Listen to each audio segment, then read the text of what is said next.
Alors, Monsieur Mechmas, du coup. Donc mes chers collègues, petit élément de contexte, donc je vais m'exprimer pour la première fois à l'occasion de ce débat d'orientation budgétaire. Je précise que je le fais en tant qu'élu centriste et indépendant, avec les étiquettes Renaissance et Territoire de Progrès, qui sont les partis auxquels je suis fier d'appartenir, et donc avec mon prisme centre-gauche, voilà, si on veut aller dans la nuance.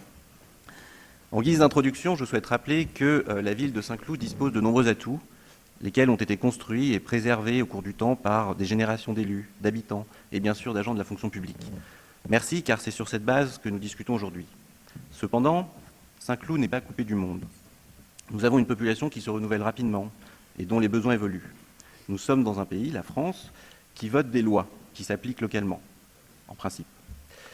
Et nous vivons sur une planète qui réagit à nos activités dont les ressources sont limitées et avec un climat qui se réchauffe et une biodiversité qui se fragilise.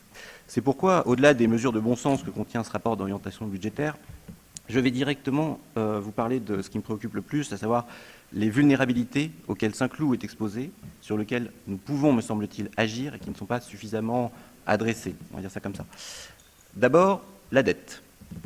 Donc si on regarde le compte administratif, ce qui est présenté en page 17 du rapport, fin 2021, nous étions à 28,8 millions pour une annuité à 645 000. Fin 2024, nous étions à 7 millions de plus pour 300 000 de plus d'annuité. Donc ça fait une hausse de 25% de l'encours de la dette, mais de 49% sur les annuités, lesquelles atteignent 1 million d'euros en 2025. Cela nous appelle à rester vigilants sur la sélection des projets et sur la manière dont il faut les financer. Parce que oui, un nouveau marché, un cinéma, cela améliore le cadre de vie et renforce l'attractivité de la commune. Voilà. Mais si on raisonne en termes de vulnérabilité, est-ce que ça augmente les recettes de la ville? Est-ce que ça réduit les dépenses de la ville pour la rendre plus résiliente? Est-ce que cela protège les habitants? Est-ce que cela leur permet de dépenser moins? Ce ne sont pas des critiques, je vous partage juste ma clé de lecture.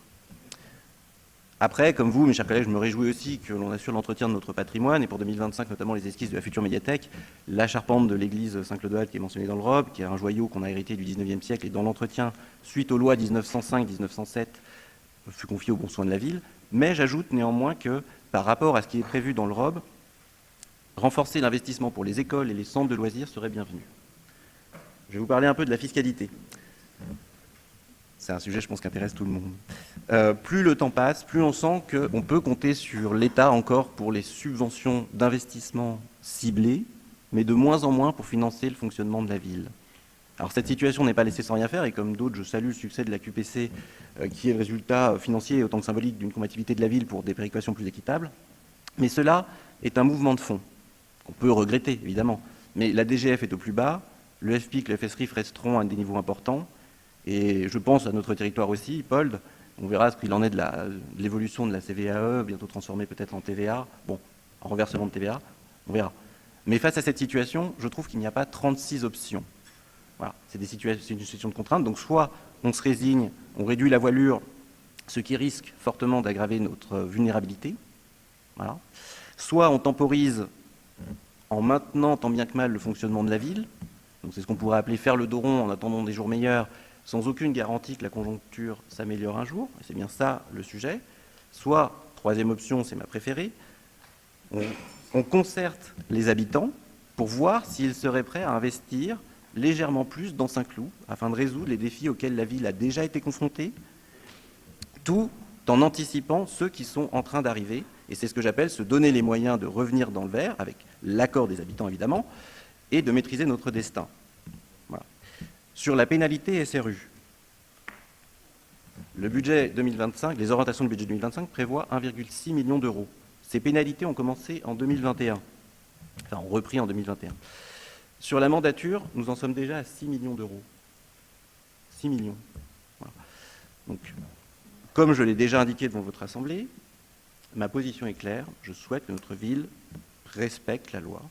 J'appelle la majorité à sortir de la carence en construisant des logements sociaux, par exemple, et j'ai déjà eu l'occasion d'en parler, en s'accordant avec la préfecture sur un contrat de mixité sociale, construire progressivement évidemment, mais de manière déterminée.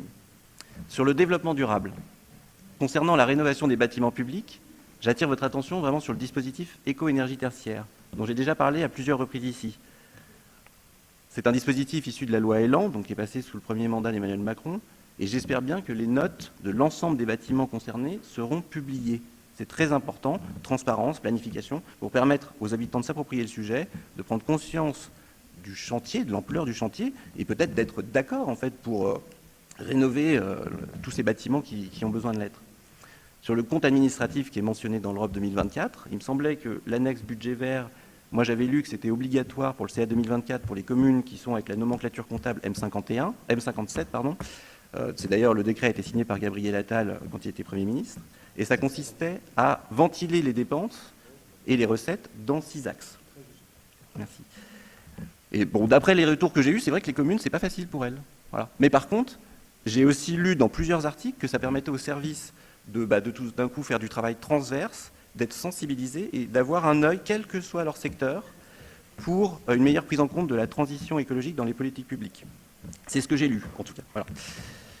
Ensuite, les besoins de la population, eh bien, je souhaite que davantage d'efforts soient faits pour les familles. J'ai déjà été très long, donc je n'irai pas plus loin, on aura l'occasion d'y revenir, ainsi que pour le vieillissement de la population, qui est un sujet de beaucoup plus long terme, mais qui est à prendre en compte, ce vieillissement. Et enfin, je termine par la sécurité. Vous disiez que les cambriolages, effectivement, avaient peut-être baissé, mais je peux vous dire qu'il y a quand même un certain nombre de personnes qui remontent des cambriolages. Donc, je pense que les gens sont aussi prêts à investir pour la sécurité. Voilà, je vous remercie de votre attention, j'ai été un peu long.